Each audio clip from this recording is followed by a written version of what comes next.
alayhi salam déclare que sachez qu'auprès de Dieu, ses bien-aimés ne sont pas ceux qui sont beaux ou ceux qui sont riches.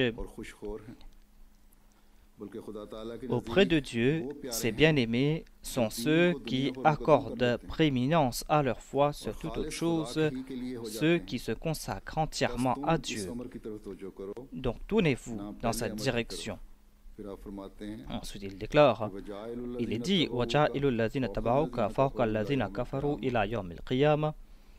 c'est-à-dire que Dieu va accorder supériorité à ceux qui te suivent au-dessus de ceux qui t'ont rejeté jusqu'au dernier jour. C'est un verset du Saint-Coran qui a été révélé à plusieurs reprises au Messie premier l'Islam. Il a reçu cette révélation la première fois en 1883 lorsqu'il n'avait pas encore fondé la communauté Ahmadiyya. À ce propos, le Messie premier l'Islam déclare que c'est vrai que mes suivants auront supériorité sur ceux qui se sont opposés à moi. Mais la question importante est ceux qui se joignent à moi ne vont pas se joindre à moi réellement tant qu'ils ne font pas preuve d'une obéissance parfaite. Dans cette obéissance, ces personnes doivent s'anéantir complètement et doivent suivre chacun de mes pas.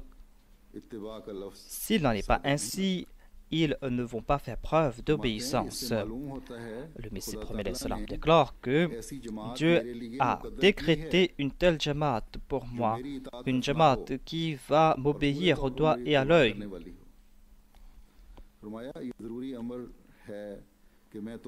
Donc, je dois vous attirer l'attention à ce propos, c'est-à-dire que vous devez établir une relation sincère avec Dieu et vous devez accorder prééminence à Dieu. Et vous devez être un exemple de la Jamaat du Saint-Prophète Mohammed B. Vous devez marcher sur sa voie. Voilà donc les attentes du Messie promis alayhi salam à notre égard. Si nous voulons réellement établir une relation sincère avec le Messie promis alayhi salam, nous allons devoir vivre selon ses espoirs et ses attentes. Pour être un véritable suivant, nous allons devoir faire notre analyse. Les vieux, les femmes, les jeunes vont devoir faire leur analyse. Les parents doivent être les gardiens de leur famille et doivent observer de très près chaque mouvement de leurs enfants. Avec amour, ils doivent les informer à propos des enseignements du Messie premier l'Islam. Cette tâche incombe aux mères comme aux pères. Il doit y avoir une différence manquante entre un Ahmadi et un non-Ahmadi.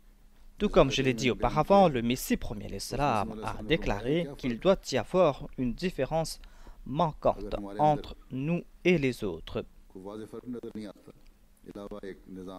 À part le fait qu'il y a l'institution de la Jamaat, il doit y avoir une différence entre nos actions et les actions des autres. Et on va devoir aussi faire des efforts au sein de la Jamaat.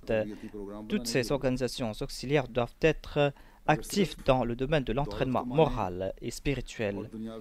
Si l'on se contente d'amasser des richesses et de profiter de l'éclat et du faste de ce bas monde, ce ne sera pas là une forme de gratitude envers Dieu. La plus grande grâce que Dieu nous a accordée est l'occasion d'avoir accepté le Messie premier l'Islam, d'avoir prêté allégeance au Messie premier l'Islam, qu'Allah fasse que tout Ahmadi puisse être un Ahmadi sincère et qu'il puisse tout le temps profiter des faveurs de Dieu. Amin.